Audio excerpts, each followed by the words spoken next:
তাজকিরাতুল আউলিয়ায় যত কিসসা কাহিনী আছে সবগুলোই রূপক,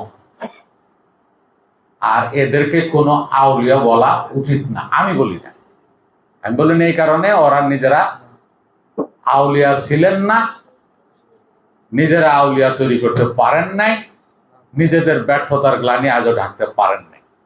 এখন এমন কোন বিশ্ববিদ্যালয় কেউ খুললো,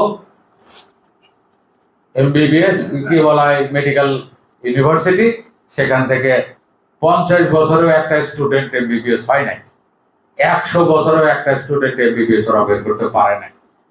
ওই বিশ্ববিদ্যালয় ওইটাকে মেডিকেল ইউনিভার্সিটি বলার দরকার আছে?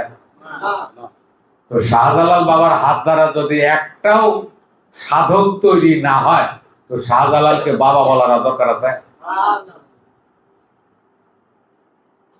শাহ আলীর হাতে একটা বাঙালি সাধক যদি তৈরি না হয়, গোলাপ শাহর হাতে একটা বাঙালি সাধক তৈরি হলো না, কেল্লা বাবার হাতে একটা বাঙালি সাধক তৈরি হলো না, শাহপরান, খানজাহান, এদের হাতে একটাও বাঙালি সাধক তৈরি হলো না।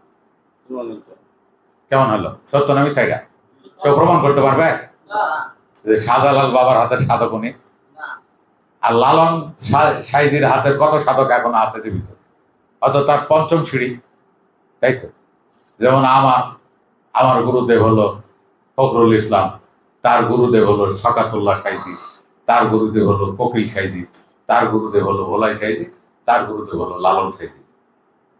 আমি হলাম 6 নম্বর, আমি 6 নম্বর গুরু, লালন সিঁড়ি।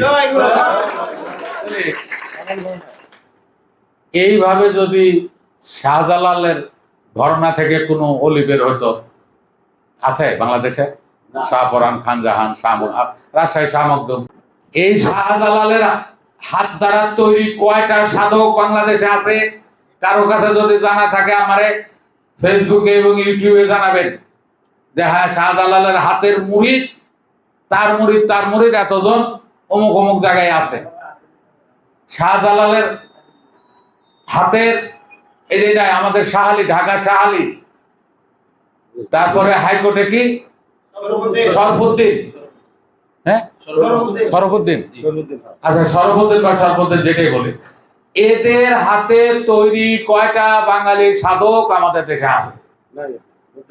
যদি না থাকে তাহলে নিজেরা আউলিয়া, আপনারা বলবেন যে ওনারা আউলিয়া আর ওনার হাতের কোনো স্টুডেন্ট নাই। কেমন হলো?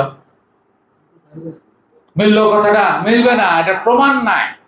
অতএব তাদেরকে কেন আপনি বলবেন যে আউলিয়া? এরা হলো রূপ কাহিনী, রূপ কথা।